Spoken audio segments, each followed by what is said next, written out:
In the surveillance room, an operator was monitoring the live feed on the screen. A man and a woman were saying a tender goodbye. Minutes later, the operator's expression grew serious. She immediately picked up the phone and called the police. 18 hours earlier, it had been a crucial day for Sean, a former corporal who had served in Iraq. He had been imprisoned 6 months earlier because of a video. In it, Sean was seen shooting a Taliban militant who appeared unarmed. To make matters worse, he shouted "Get back," which was interpreted as a cover-up. Killing a prisoner was deemed inhumane, so the Ministry of Defense sent him to prison, but Sean insisted he was innocent and filed repeated appeals. 6 months later, the retrial began. This case would decide whether Sean spent years behind bars or finally cleared his name. Everything hinged on his defense attorney, Hannah. Hannah was highly capable. She enlisted Alec, a multimedia technician and communications consultant with a strong background in camera technology. Alec pointed out that the helmet camera which recorded Sean's shooting had a serious delay issue. The audio and video were out of sync, and the longer it recorded, the worse the lag became. Before capturing the critical moment, the helmet had already been running for an hour, causing a 5 to 6 second delay. This meant Sean's shout of "Get back" wasn't directed at his comrades but was actually a warning to the enemy. With the evidence clarified and Hannah's sharp reasoning, the judge declared Sean not guilty. He walked free.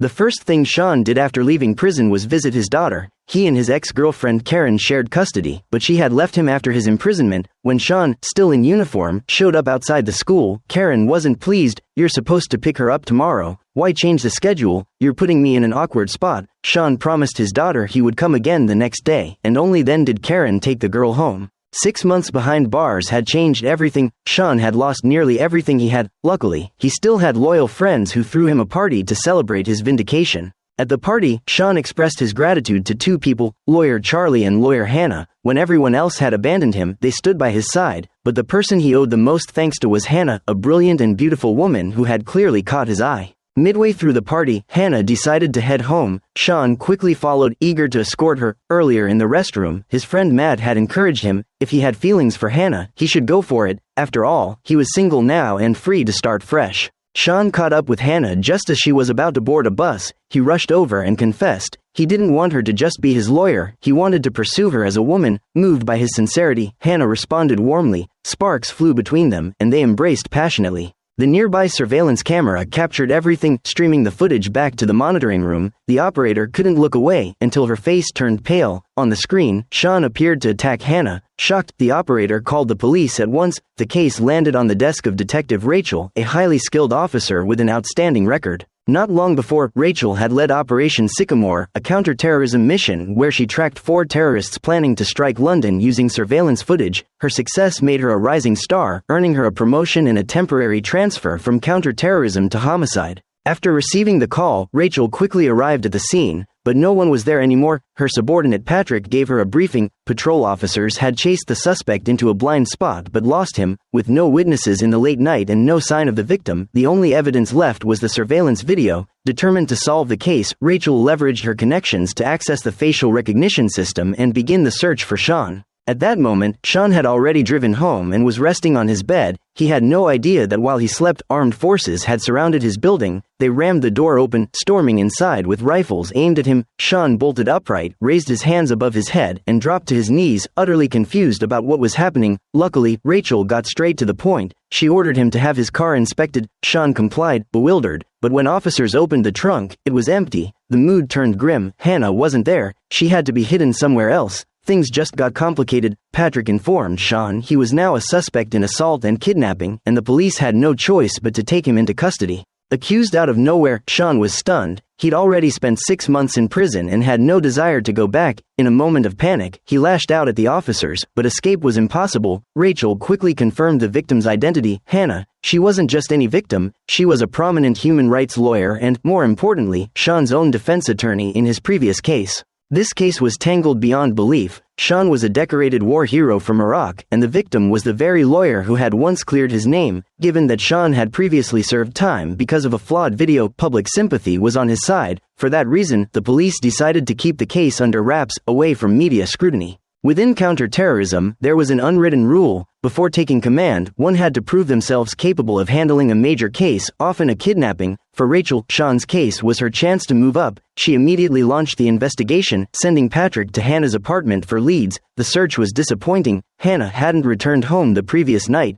Patrick could only collect her electronic devices and bring them in for analysis. Meanwhile, Rachel dispatched Nadia to the counter-terrorism unit. Their facial recognition system and advanced surveillance tech could quickly trace Sean's movements and, hopefully, lead to Hannah. Rachel herself took on the toughest task, interrogating Sean. Lawyer Charlie showed up to represent him. Inside the interrogation room, Charlie advised Sean to stay silent and avoid any outbursts, but Sean argued he had nothing to hide. Reluctantly, Charlie backed down, urging him at least to remain calm. Minutes later, even Charlie was left speechless. Rachel played the surveillance video showing Sean and Hannah's tender farewell. Sean admitted the man in the footage was him. It's the 21st century, what's wrong with kissing someone you like in public? But his confidence shattered when the clip continued. After a bus passed by, he was seen grabbing Hannah by the hair and beating her savagely. Sean was horrified. He had seen Hannah get on that bus with his own eyes. How could he be the one attacking her? The video had to be fake. He was being framed. Growing more agitated, Sean terrified everyone in the room. Officers rushed in, pinned him down, and cuffed him to the table. Rachel hurried out of the interrogation room and watched Sean through the surveillance feed. Even chained to the table, he kept shouting that he was innocent. It was the first time Rachel had seen a suspect so adamant about being framed. Doubt flickered in her mind, but Sean's words alone weren't enough. The urgent task was still to find Hannah. Moments later, Nadia called with an update. After Sean drove into a blind spot, he vanished from all cameras. Disturbingly, that blind spot was near the river, which meant Hannah might already be dead. Rachel dispatched divers immediately. Alive or dead, they needed to find her. With a body, Sean could be convicted. But just when Rachel thought victory was in her grasp, bad news arrived. The video of Sean attacking Hannah had been deleted under orders from the Ministry of Security, citing information security. The revelation infuriated Rachel. Sean hadn't been carrying a phone at the time, so there was no GPS to track him. There were no nearby cameras, no witnesses, only that video could link him to the crime. And now that it was gone, where could Rachel possibly find her proof? Rachel's superior told her it was her case, and if no solid evidence surfaced within 24 hours, Sean would have to be released. With the video deleted and Hannah still missing, Rachel's only option was to pressure Sean. She tricked him, claiming Hannah's DNA had been found in his grandfather's shoe and that divers were already searching for her body in the river. The case was now officially treated as a homicide. If Sean wanted leniency, he'd better confess. But Sean quickly saw through her lie. He refused to mention Hannah at all, asking only to call his daughter. He had promised to pick her up from school, and as a father, he couldn't break that promise. Clever and unyielding, Sean gave Rachel nothing. Her only hope now rested with the divers or a witness. But Patrick and Nadia came back empty-handed. Divers scoured the river in vain. Nadia tracked down the bus driver who had passed Sean and Hannah that night, but it had been too dark and he was driving too fast. He hadn't seen anything. The bus camera hadn't captured an assault either. Once again, Rachel hit a dead end. When the 24-hour hold expired, police had no choice but to release Sean. The first thing he did was go to his daughter. He explained he hadn't meant to break his promise, but Karen was furious. When I need you, you don't show up. When I don't, you do. I don't want you around anymore. Refusing to forgive him, she walked away. Left with no choice, Sean realized he had to clear his name himself. He tried calling Hannah, but every attempt went to voicemail. Stressed and exhausted, he eventually dozed off. In his dream, he saw Hannah again, the night they last met. But this time, unlike reality, he was the one hurting her. Meanwhile, Rachel was frustrated. A woman had simply vanished, and because of orders from the Ministry of Security, not only could she not charge Sean, she had to release him, who was sabotaging her case. Reviewing the surveillance tapes, she spotted something. On the night the video was deleted, a mysterious woman appeared. Rachel went to Danny, her superior in counter-terrorism, and showed him the footage. She vented her frustration, hoping he could provide insight why the video couldn't be used, why Sean was tied to the ministry at all. Her head was full of questions. Danny admitted he might not find the answers, but promised to try, partly because he had feelings for Rachel. As Rachel dug deeper, Sean sought help of his own. He turned to Charlie, but after watching the video, Charlie's attitude changed. He refused to represent Sean any longer, telling him to leave and never come back. Rejected, Sean went to Matt, pouring out everything. He couldn't understand. He had seen Hannah board the bus, so how could the video show him assaulting her? And now she had vanished. He was certain he was being framed. Sean asked Matt, skilled with locks, to help him break into Hannah's place and search for clues. Matt hesitated, then spoke gravely. Could it be PTSD from the war? Lots of vets suffer from it. Maybe you attacked her unconsciously and don't remember. Sean snapped in anger. If I had a problem, don't you think I'd know? Disappointed, he stormed off. But moments later, Matt chased after him. Despite what he said, he believed Sean would never do such a thing. Back on Rachel's side, the investigation stalled. No DNA evidence from Hannah was found in Sean's car. With the trail cold, her team suggested tailing Sean. Maybe he'd lead them to Hannah. Rachel shot down the idea immediately. He's a decorated corporal. Following him would be illegal. Besides, she still didn't know whether the Ministry of Security was pulling strings. They couldn't risk tipping their hand. Without solid evidence, they had to hold back. At the precinct, Rachel ran into Charlie, who was furious. "You had a video that could convict Sean. Why the hell did you let him go?" Rachel didn't mention the deletion, instead asking, "In his last case, what was the flaw in the video evidence?" Charlie replied, "The audio didn't match the visuals." Strange, Sean had already served 6 months because of a faulty video, and now another video surfaced implicating him. Sean swore it was fake, insisting he wasn't stupid enough to set himself up like this. Could he truly be innocent? With no new leads in Hannah's case, Rachel and her team kept digging. Nadia went to see Karen, hoping to learn more about Sean's character and whether he had violent tendencies. Karen admitted Sean was an irresponsible boyfriend and their relationship was full of problems that eventually led to their breakup, but she insisted he had never harmed her or their daughter. Patrick tracked down the surveillance officer who had witnessed Sean allegedly attacking Hannah. The officer signed on as a witness and added a detail. Usually in abuse cases, there are signs beforehand, but in Sean's case, he suddenly lashed out at Hannah without warning. It didn't make sense. At the precinct, Rachel was replaying footage of Sean resisting in the interrogation room when her phone rang. It was Danny. He apologized for coming up empty and asked how her investigation was going. Rachel said she could prove Sean was lying. He had sworn Hannah boarded the bus, but when Patrick pulled the footage, she was nowhere to be seen. That, at least, was a new lead. Danny cautioned her to be careful and avoid crossing the Ministry of Security. If she angered them, her future back in counterterrorism would be jeopardized. "Drop the case, let someone else handle it," he advised. Rachel said nothing, quietly hanging up, her silence a clear refusal. Rachel then went to the counterterrorism unit, using her connections to track Sean's movements. Meanwhile, Sean and Matt were outside Hannah's building. Matt handed him lockpicking tools, but Sean didn't want to drag him into trouble. He went in alone while Matt stood guard outside. Unaware, Sean was being tracked by Rachel through the city's surveillance network. She even caught her 2 subordinates tailing Sean without permission. Furious, she called to scold them. Patrick defended their decision. They had secured the surveillance officer's testimony, so this wasn't illegal. Rachel let it go but warned them to stay sharp. She suspected others might also be following Sean. Still troubled by the deleted footage, Rachel kept analyzing while Sean moved. Inside Hannah's apartment, he found no one. As he bent down to examine a jewelry box dropped on the floor, the door slammed shut behind him. Someone else had been there. Sean rushed out, telling Matt to go home. It was too dangerous to involve him. Patrick and Nadia followed, but Rachel told them to stay calm. "I've got eyes on Sean through surveillance. We won't lose him." Sean saw a man climb into a red car and quickly hailed a taxi to follow. Patrick joined the chase in his own vehicle. Sean's taxi driver turned out to be a chatterbox who recognized him as the corporal once falsely imprisoned. He wouldn't stop talking, and Sean gave curt replies. But soon Sean realized something was wrong. At an intersection, the driver failed to follow the red car, refused to let Sean out, and drove him somewhere else. In the control room, Rachel tracked the taxi until it slipped into a blind spot. She quickly checked nearby feeds and found it again, this time parked near Eden Square. Patrick and Nadia were dispatched to tail it. The taxi stopped in front of a building. 2 burly men yanked the door open, glaring menacingly. Sean had no choice but to step out and follow them inside. Once he crossed that threshold, he disappeared. Rachel ordered her team to stay on him, but their report left her stunned. They were standing at number 48, right by Eden Square, yet Sean wasn't there. The place was empty. Rachel herself had just seen him enter the building on screen, but her officers swore it was deserted. Who was wrong, her eyes or theirs? Baffled, Rachel headed to the scene herself. Inside, Sean was stripped of his belongings and escorted into the basement. It looked like a military interrogation facility, a long, dark corridor lined with small rooms. He was shoved into one of them, bare except for a table, a monitor, and a camera. That was where he met his first host. An elderly American named Frank greeted him with warmth, even offering a glass of water. But his friendly facade didn't last long.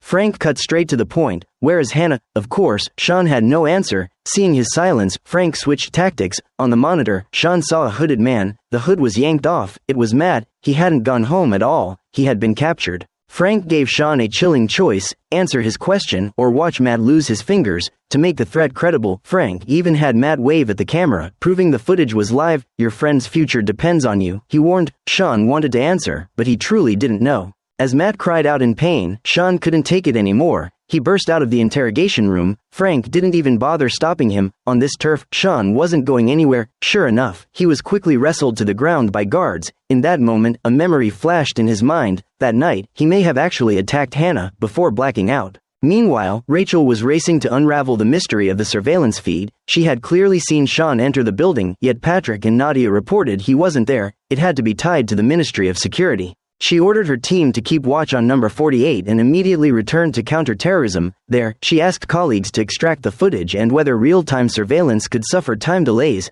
They said it had never happened before, but in theory, if the network connection lagged, desync could occur. That seemed the only explanation. Rachel decided to recheck the footage thoroughly. Patrick and Nadia remained on stakeout at number 48, frustrated that the ministry was all talk and no action. They couldn't stomach the thought of a missing woman while the suspect roamed free, so they took matters into their own hands, leaking the video of Sean attacking Hannah online. Public outrage exploded, and with the entire nation watching, the ministry could no longer cover it up. The police had no choice but to reopen the investigation. News spread like wildfire. Karen saw the video too, shocked to her core, yet deep down, she still believed Sean wasn't that kind of man. Rachel hurried back to the precinct. A crisis meeting was underway. Her superior vowed harsh punishment for whoever leaked the footage, but the immediate priority was clear: find Hannah and bring Sean in. The situation was so urgent that counterterrorism officers were called in to assist. Among them, Rachel spotted a familiar face, the same woman she had seen the night the footage was deleted. Her name was Gemma, supposedly a member of counterterrorism. Rachel found it strange. She had never met Gemma before. But now wasn't the time for questions. She pushed her doubts aside and shared what she knew.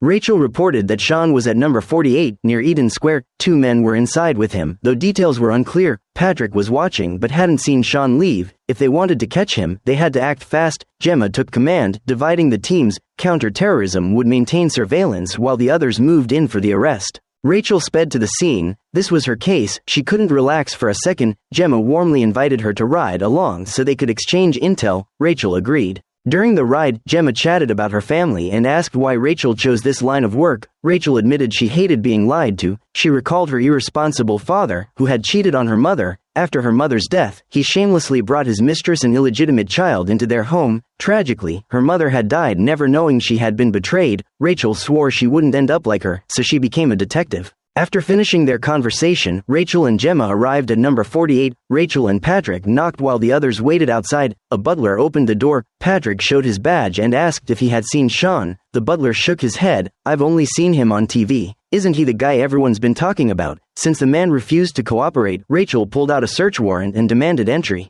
Inside, she quickly spotted a door leading to the basement. Suspecting Sean might be there, she called in the tactical team. Armed officers stormed in, but to their disappointment, the basement was empty. They searched every corner of the house, finding nothing. Rachel was stunned. She had seen Sean enter with her own eyes, and Patrick had been watching all afternoon without spotting anyone leave. Where had the mistake occurred? Determined, Rachel decided to review every nearby camera. A living man couldn't simply vanish into thin air. What she didn't know was that while she was searching, Sean thought he was about to be rescued. He saw Rachel and the police burst in and screamed for help, but Frank calmly told him, "Save your breath. They're not here for you." Sean then realized the place he was held wasn't the same building Rachel had entered. Frank's illusion had tricked them, but it wouldn't last forever. His men stuffed Sean into a car trunk, preparing to move him elsewhere. Sean pretended to cooperate, then forced the trunk open during transit and escaped. Some men tried to chase him, but Frank stopped them. "Let him run. He can't escape us anyway." Meanwhile, Rachel was racking her brain. She asked for the footage showing Sean entering number 48, only to be told it was gone. Troubled, she went to Gemma, explaining her suspicions. Someone was faking surveillance footage to frame Sean and mislead the investigation. Rachel hoped Gemma could offer insight.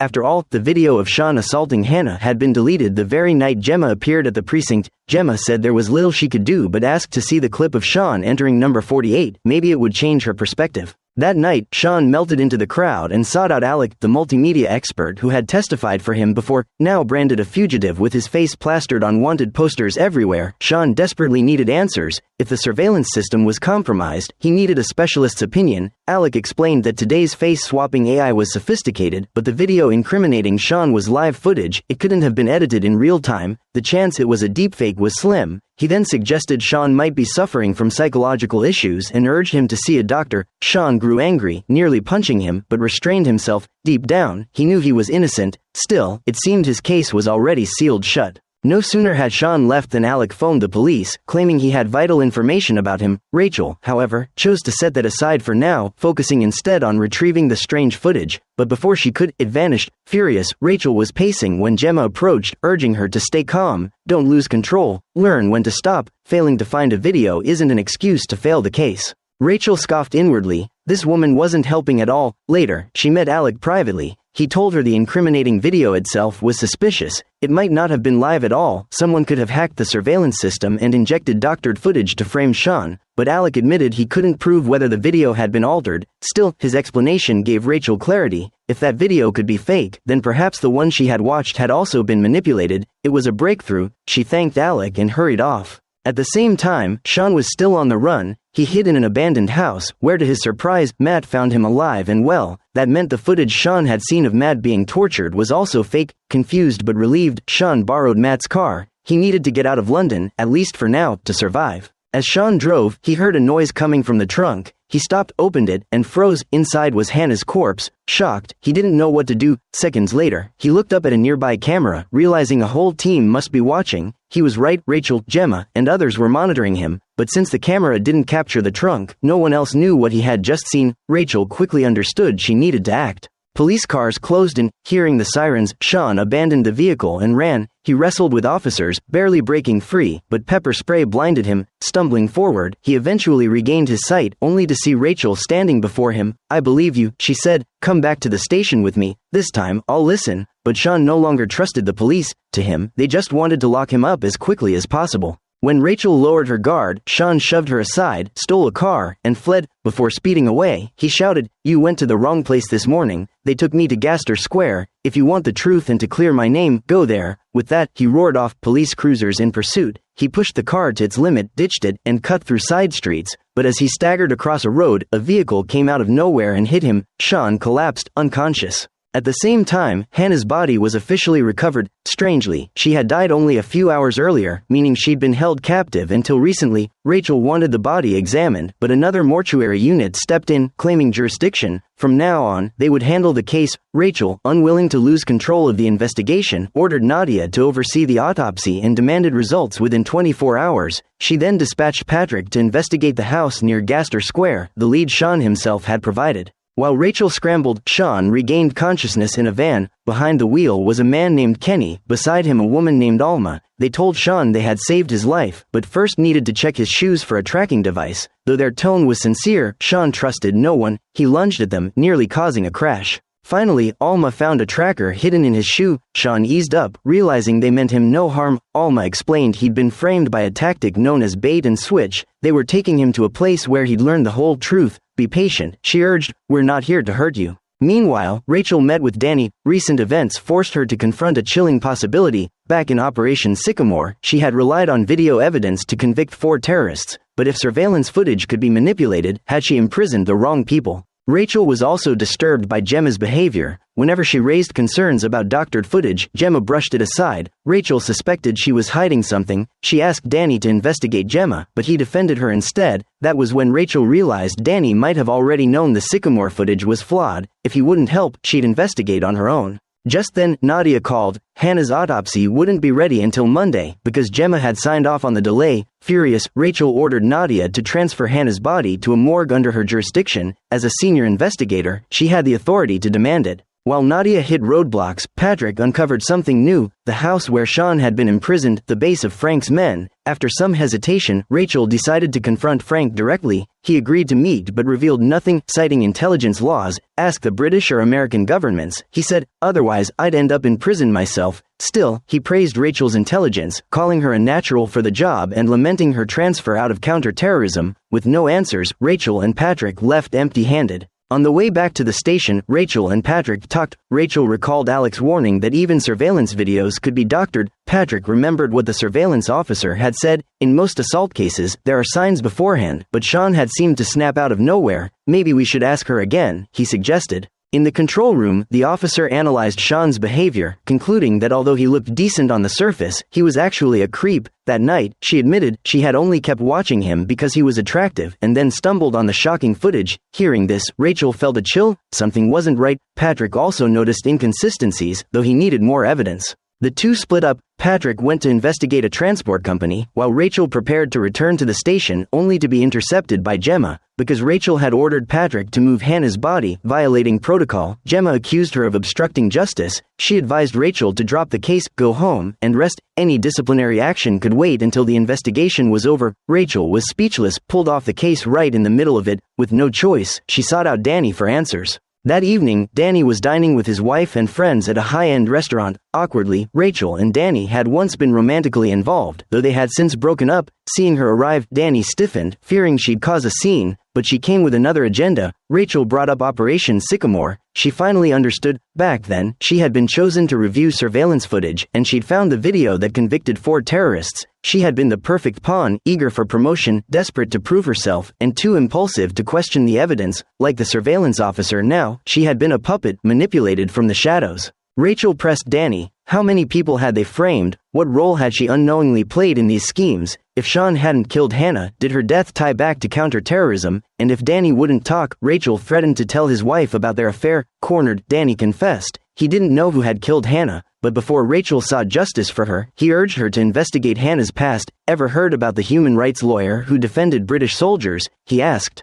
Meanwhile, Sean followed Alma into a nightclub. Strobe lights flashed, music thundered, bodies swayed wildly. Alma reassured him, "Relax, no cameras here." But her words did nothing to soothe him. The chaos triggered haunting flashbacks from Iraq. Amid the chaos, Sean spotted a familiar face, the man he'd seen at Hannah's house. He gave chase but lost him. Under pressure, Alma reluctantly led Sean to another location. There, he was stunned to find Charlie waiting. Charlie urged him to calm down and sit. He showed Sean surveillance footage, the truth of the night Hannah disappeared. After their farewell, Sean had indeed seen her board the bus. Nothing else happened. At last, proof of his innocence. Sean pleaded with Charlie to upload the footage online, but Charlie hesitated. "You were framed by a bait and switch," he said, but it wasn't the Ministry of Security or the intelligence services behind it. The real culprits were Hannah and me. The explanation began from the start. Everyone present had once been framed the same way, falsified surveillance planted by the Ministry of Security, branding them as terrorists or threats to society. This scheme was called bait and switch. Charlie and Hannah had opposed it fiercely, believing it undermined justice itself. No matter what they argued, false evidence could never be used to condemn someone, even if that person was suspected of terrorism. Until they acted, they were still innocent.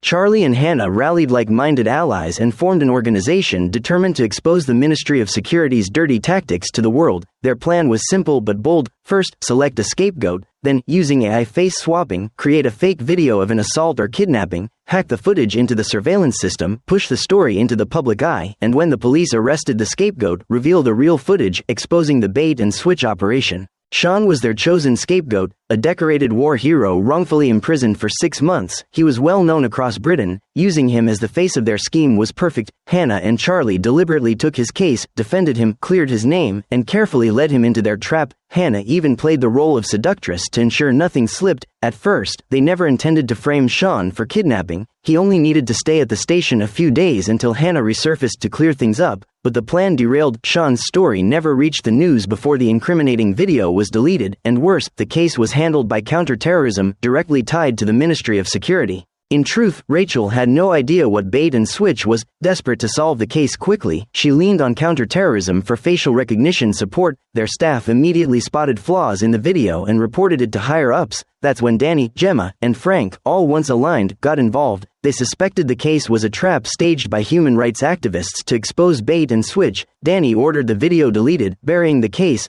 That's why the footage disappeared the same night Gemma showed up at the precinct. As long as Rachel found no other evidence, the truth would remain buried. But they also suspected a mole inside. With edits this precise, someone had to be leaking information. Their suspicions proved correct. Frank's subordinate, Flynn, had been secretly working with Hannah and Charlie, feeding them updates. Since Sean was never indicted as planned, they were forced to create new evidence. Hannah sent an associate to her home to retrieve a necklace and plant it as evidence, forcing police to open a case. But things went wrong. Sean stumbled into him at the house. At the same time, Frank tracked Sean down. He couldn't let the man run wild, so he ordered his men to bring Sean in. Unlike Danny or Gemma, Frank had no patience. All that mattered was finding Hannah and neutralizing the threat by any means necessary. Meanwhile, Rachel's subordinates made their own move. They leaked the fake video of Sean assaulting Hannah online. Public outrage exploded. The police had no choice but to open a case and issue a warrant for Sean. The plan deviated. Flynn was exposed, but Charlie's operation was halfway successful. All Hannah needed to do was stay hidden until Sean was arrested, then reveal the truth.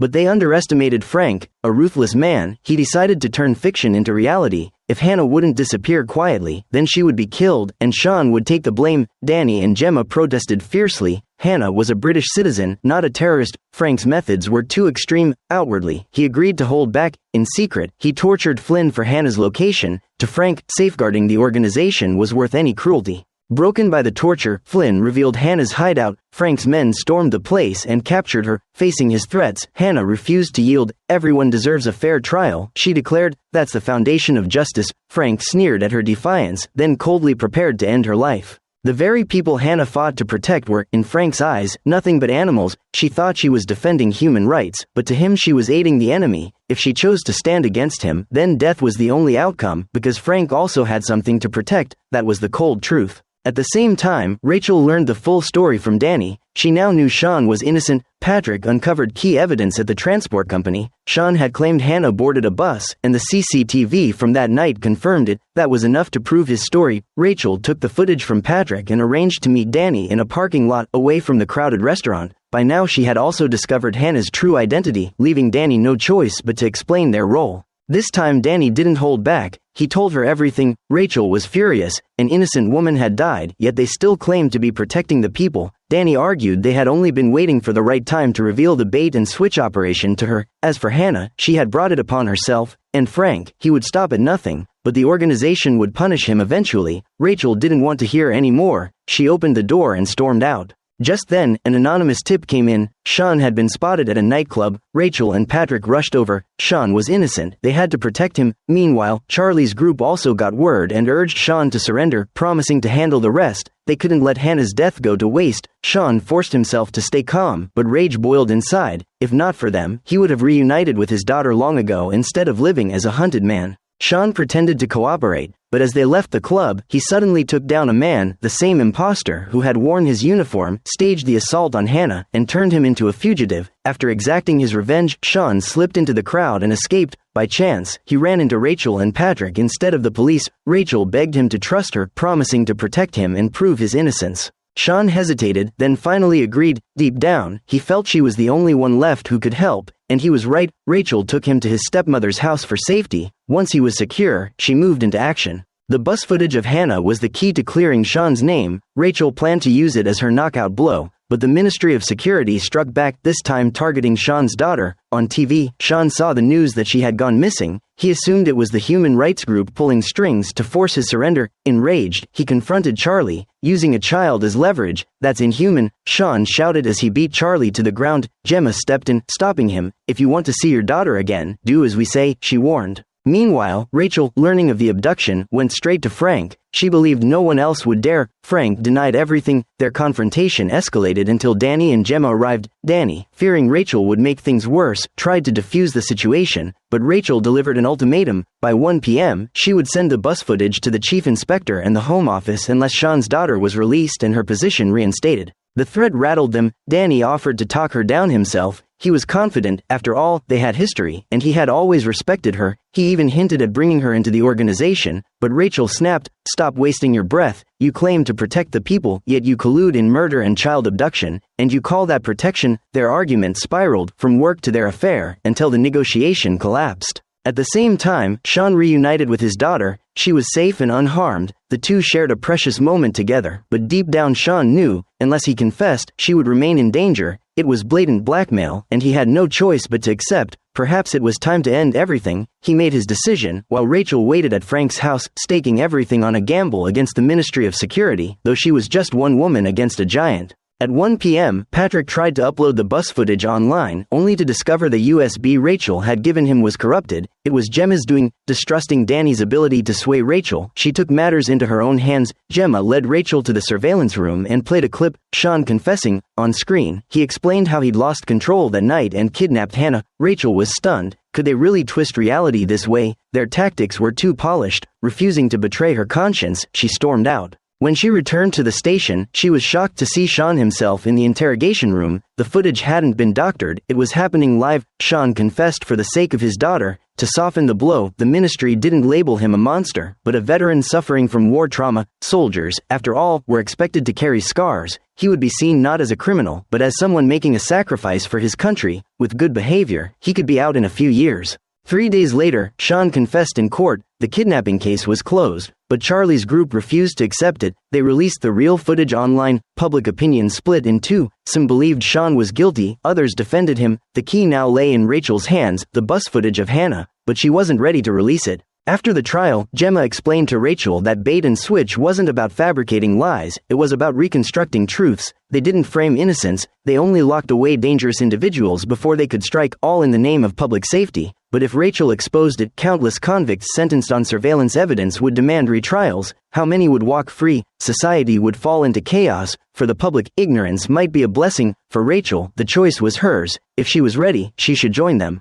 After a sleepless night, Rachel made her decision. She would join to see the truth with her own eyes. Words weren't enough, only first-hand experience could tell her right from wrong. But none of it mattered to Sean, now sitting in prison. Sean carried a secret he never told anyone. The man he killed in Iraq wasn't an armed Taliban fighter, but a disarmed man begging for mercy, and yet Sean pulled the trigger. He was never truly innocent. Prison, to him, was penance. At least Karen had agreed to reconcile. Looking at a photo of his daughter, Sean finally felt at peace. The capture is a masterful thriller, gripping, twist-filled, and tightly woven. Its high audience scores prove its impact. Through clever storytelling, the series misleads viewers, planting doubts. Sean's recurring visions of attacking Hannah made audiences wonder if he was guilty after all. If the twist had been nothing more than mental instability, it would have fallen flat. Instead, the first episodes laid groundwork for a shocking reveal in episode 5. The brilliant lawyer was the mastermind, using seduction to lure Sean into her trap. The tragic soldier, believing he'd found love, fell into a bottomless pit. The message is clear: nothing in life comes easy.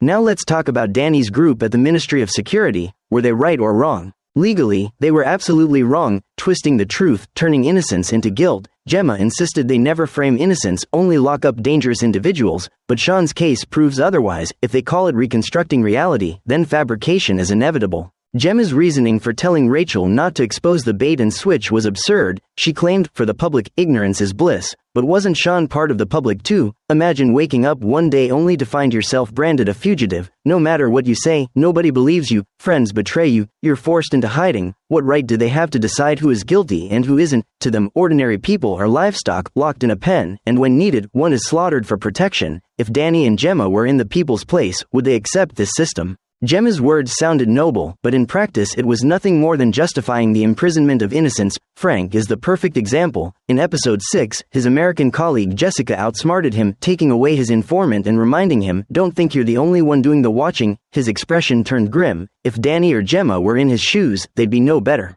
And what about Charlie's group? Their goal, exposing corruption, was right, but their method was wrong. How could they justify framing someone with fake evidence just to prove that fake evidence exists? In doing so, they were no different from Frank. On paper, they claimed to fight for justice, but in truth, they destroyed it, hurting innocence instead. Hannah paid the ultimate price, and Charlie didn't fare much better. By the end of episode 6, he was dragged into the ministry, and his fate was sealed. Finally, Rachel's choice. She agreed to join the ministry, but with her own principles intact. She wanted to see firsthand what Danny, Gemma, and Frank were really doing. Would she turn a blind eye or rise up against them? Hopefully, the writers will give us that answer in season 2. And that wraps up the story of The Capture season 1. What did you think of this series? On a scale of 1 to 10, how would you rate it? Leave your thoughts in the comments below. Thanks for watching, and see you next time.